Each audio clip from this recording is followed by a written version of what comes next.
जय शनिदेव जय श्री राम भाइयों। आज का हमारा विषय है जेसीबी को भी हरा दिया गुप्त धन की शक्ति ने। तो जेसीबी को कैसे हरा दिया गुप्त धन की शक्ति ने, इस विषय पर आज हम चर्चा करने वाले, विश्लेषण करने वाले। चैनल को सब्सक्राइब करिए, लाइक करिए, शेयर करिए। और जो संदेश है चैनल का, भाई कानून के खिलाफ, धर्म के खिलाफ आप कोई भी काम मत करिए। तो भाइयों देखिए, जेसीबी को हराना मतलब जो मैं आपको समझाने जा रहा हूँ कि गुप्त धन की शक्ति की जो पावर होती है वो बहुत ज़्यादा होती है, बहुत मात्रा में होती है। यही ये जो आज का वीडियो मेरा आपको समझाने का मकसद है। क्या होता है ना कि जो लोग होते हैं उनको मालूम नहीं होता, छोटे मोटे तांत्रिक होते हैं उनको मालूम नहीं होता और वो धन की शक्ति को हल्के में लेते हैं। लेकिन धन अगर छोटा हुआ, शॉर्टकट छोटा हुआ तो वो बात अलग है, लेकिन अगर धन बड़ा है, शक्ति बड़ी है, तो उसको कभी भी हल्के में नहीं लेना चाहिए। क्या तो जो मेरे दादा गुरु थे उन्होंने ये कहानी, मुझे घटना बताई थी कि भाई शक्ति में इतनी ताकत होती है कि कोई भी लोहे का औजार हो, चाहे मशीन हो, कोई भी यंत्र हो, तो कभी कभी वहाँ पे काम भी नहीं करता। अगर शक्ति हावी हो गई तो सब ये यंत्र, सब ये भाग जाते हैं, उल्टे हो जाते हैं। तो देखिए कि एक ऐसी कहानी दादा गुरु ने मुझे बताई थी कि एक जगह पे धन, चार पांच लोग निकलने को गए थे और उनको वहाँ पे एक संदक मिला था। और वो लोहे के औजार से, हथौड़ा हो चाहे लोहे के औजार हो, उसको बार बार तोड़ने की कोशिश कर रहे थे, लेकिन वो नहीं टूट रहा था। क्या वो इतना कोशिश कर रहे थे, जोर जोर से कोशिश कर रहे थे, लेकिन वो नहीं टूट रहा था। और हुआ क्या कि जब वो संदक उन्होंने आखिरी में तोड़ा, तो जैसे संदक वो टूट गया तो संदक के अंदर से पहले शक्ति निकली। और शक्ति निकली तो दो लोग, वहाँ पे ही दो लोगों की जान चली गई थी। अब ये कहानी कितने साल पुरानी है ये तो मेरे को दादा गुरु ने उस टाइम पर नहीं बताया था, लेकिन ये दादा गुरु ने कहानी मुझे बताई थी।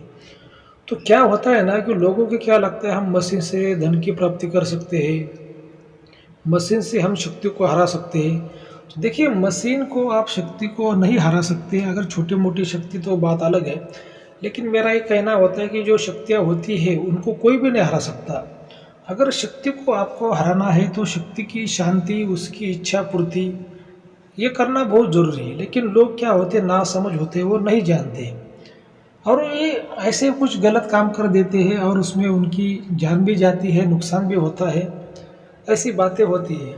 लेकिन देखिए, धन मिलना इतनी आसान बात नहीं होती। और धन मान लीजिए कि आपको मालूम भी भाई यहाँ पे है, तो उसको निकलना भी इतनी आसान बात नहीं होती। कि कोई कोई जो धन होते हैं वो जगह भी छोड़ते हैं, जो शक्तियाँ होती है वो छलावा होती है। वो शक्तियाँ क्या करती है, धन अगर होता है एक जगह पे तो आदमी को दिखाती है दूसरे जगह पे। तो ये उसको धन छोड़ना बोलते हैं, जमीन छोड़ने वाला धन बोलते हैं, मतलब छलावा धन होता है।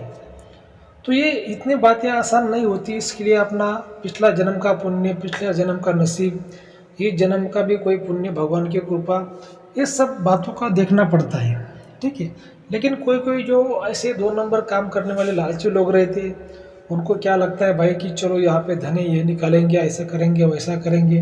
कोई कोई बोलता है भाई जेसीबी लाओ, बहुत बड़ा खड्डा करो। तो देखिए, ऐसे बहुत कामों में हुआ है कि जो जेसीबियाँ है काम करते करते कुएं में गिर गई, जो खदान है खदान में गिर गई, कहीं भी वो जेसीबी वाले की मौत हो गई। ऐसे बहुत कामों में लोगों ने सुना है, देखा है। लेकिन क्या है कि जो सच्चाई है लोग कोई बताता नहीं है। क्योंकि ये जो काम है ना, अगर किसी इस काम में किसी की जान भी गई ना, तो आदमी कभी भी नहीं बोलेगा भाई कि मैं ये काम कर रहा था। वो कोई दूसरा कारण आपको बताएगा। लेकिन ये घटनाएं भाई वो बहुत बड़ी बड़ी होती है और ये बहुत रहस्यमय घटनाएं होती है, लोग समझ नहीं पाते। तो मेरा तो ये साफ साफ कहना होता है कि भाई ऐसे कामों के पीछे आप मत भागिए। आपका परिवार ही आपका गुप्त धन है। अपने के पत्नी, बीवी, बच्चे, माता पिता, इनका ख्याल रखिए। यही आपका परिवार है, यही असली धन है जीवन में। किसी धन के पीछे मत भागिए। लेकिन बातों को देखिए, मेरा ये समझने का जो मकसद है वो यही है कि आप जो रहस्यमय शक्तियाँ होती है उनको पहले समझिए। क्या अगर आप अधूरी जानकारी प्राप्त करते हैं, कोई गुरु है उसके पास में पूरी जानकारी नहीं है, पूरी विद्या नहीं है, तो वो क्या हो जाता है कि वो खुद भी भ्रमित हो जाता है, आपको भी भ्रमित करता है, खुद का भी नुकसान कर लेता है, आपका भी करता है। तो किसी अच्छे गुरु की सलाह लेनी चाहिए, अच्छा गुरु करना चाहिए भाइयों, तभी आप इस बातों को समझ पाओगे। और ऐसा देखिए, कोई भी गुरु हो, कोई भी महाराज हो, 10 मिनट के, 5 मिनट के वीडियो में आपको इतना समझा नहीं सकता, चाहे मैं हूँ चाहे कोई हो। तो इसके लिए पहले तो गुरु होना आवश्यक है, गुरु का सानिध्य होना आवश्यक है। तभी आप ये बातों को समझ पाओगे। और गुरु से भाई वो फ़ायदा होता है, चाहे भले ही आपका फ़ायदा ना हो लेकिन आपका नुकसान भी नहीं हुआ तो उसको फ़ायदा ही मानते हैं। गुरु का जो रोल है हमारे जीवन में बहुत महत्वपूर्ण होता है। अगर आप सनातन हिंदू धर्म के तो आपको तो गुरु का रोल क्या होता है आपको तो ये मालूम भी होगा। लेकिन ठीक है भाइयों, बहुत से लोग ऐसे हैं कि कम से कम 70% लोग ऐसे होते हैं कि वो गुरु नहीं करते। तो देखिए, मेरा जो आज मैं आपको बता रहा हूँ इस वीडियो के माध्यम के द्वारा कि वही है कि जो गुप्त धन की शक्तियाँ होती हैं उसको मत छेड़िए। अगर उसको छेड़ना है, उसको आपको धन को निकालना है, उसकी प्राप्ति करना है, तो पहले शक्ति का राज समझिए, शक्ति की इच्छा समझिए और किसी अच्छे गुरु के आदेश पर वो उसकी इच्छा जानिए, तभी ये बातों में आपको लाभ हो सकता है। पहले आपका नसीब देखिए भाई, आपके नसीब में है क्या, क्योंकि जो धन मिलता है भाई ये कर्म से कभी भी नहीं मिलता। ठीक है, धन जो मिलता है वो भाग्य से मिलता है। अगर कर्म से धन मिलता है तो लोग सब काम छोड़ के इसी काम में लोग भागते हैं क्या। इसी वजह से क्या हो जाता है ना कि ये बातों को समझने के लिए आपको गुरु होना चाहिए। अभी बहुत से लोग मुझे पूछते हैं, मुझे फ़ोन करते हैं कि गुरुजी ये यहाँ पे धन की शक्ति है, हमें आवाज़ दे रही है, हमें संकेत दे रही है, तो हम क्या करें, इनका मुकाबला करें क्या? जो शक्ति आवाज़ दे रही है तो उसको जवाब दे क्या, या फिर उससे हम कुछ बात करें क्या? देखिए, शक्ति जो होती है धन की, ये दैत्य शक्तियाँ होती है। तामसिक देवों जो देवता होते हैं तामसिक, उनकी शक्तियाँ होती है, अघोरी शक्तियाँ होती है। और ये इतना इनको समझना, इनसे टकराना इतनी आसान बात नहीं होती। किसी गुरु के आदेश पर अगर आप इनसे बात करते हैं, आप इनसे कुछ रूबरू होते हैं तो वो बात अलग है। लेकिन अगर आप बोलेंगे कि मैं अकेले इसको कुछ करूं, अकेले मैं इसकी प्राप्ति करूं, तो ये कभी भी संभव नहीं है। और दूसरी बात भाई वो देखिए, धन मिलना ये एक नसीब की बात है। अगर किसी को धन मिल भी जाता है, मान लीजिए किसी गुरु की सहायता से हो या फिर अपनी वाप हो, जैसे भी हो, तो जैसे ही वो धन मिलता है उसमें से कम 50% कभी भी दान धर्म में खर्च करना चाहिए। तभी जो आधा धन है आपके परिवार को सुख शांति देता है। नहीं तो क्या हो जाता है कि जो धन होता है वो आपके परिवार की जो सुख शांति है पूरी छीन लेता है।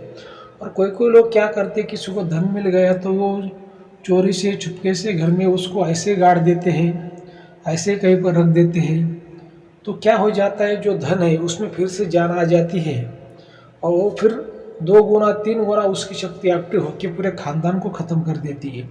ऐसी एक बात हुई थी, हमारे दादा गुरु ने बताई थी कि एक महिला को ऐसे धन मिल गया भाई, खेत में उसको धन मिल गया था और उसने वो लाया और घर में फिर से गड्ढा खोद के फिर से उसने उसको गाड़ दिया। तो धन में फिर से जान आ गई, धन ने तो जगह छोड़ दी लेकिन पूरे परिवार को धन ने खा लिया। ये गलतियाँ देखिए, लोग क्या है ना, लोग समझते नहीं, क्या बोलते हैं ना कि भगवान तो देता है लेकिन किसी की झोली फटी हुई रहती है। ठीक है, ये लोग ऐसी बातों को समझते नहीं है क्या।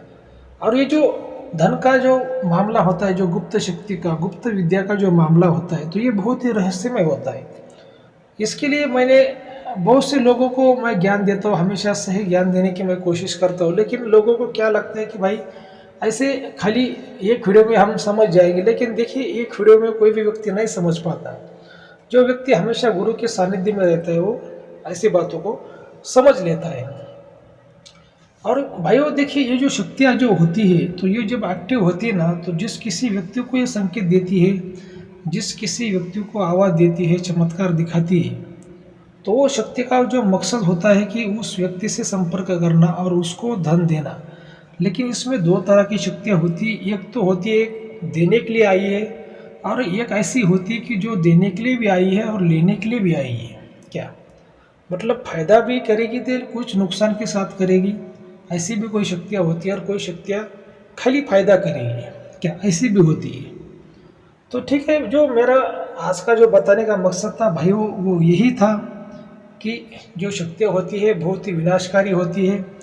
और ऐसी शक्तियों का अगर आपको कोई रहस्य जानना है, उसका सामना करना है, तो पहले गुरु का आदेश लीजिए, गुरु के सानिध्य में जाइए, गुरु करिए, तभी आप ये बातों का सामना कर सकते हैं। और किसी छोटे मोटे तांत्रिक के जाल में मत फंसिए, किसी छोटे मोटे तांत्रिक के पीछे मत भागिए, क्योंकि क्या है कि वो खुद वो भ्रमित रहता है, खुद का भी नुकसान करता है और दूसरों का भी नुकसान कर देता है। ठीक है, अगर आपको आज की जानकारी अच्छी लगी है तो अपने चैनल को सब्सक्राइब करिए, शेयर करिए। लाइक करिए। जय शनिदेव, जय श्री राम, धन्यवाद।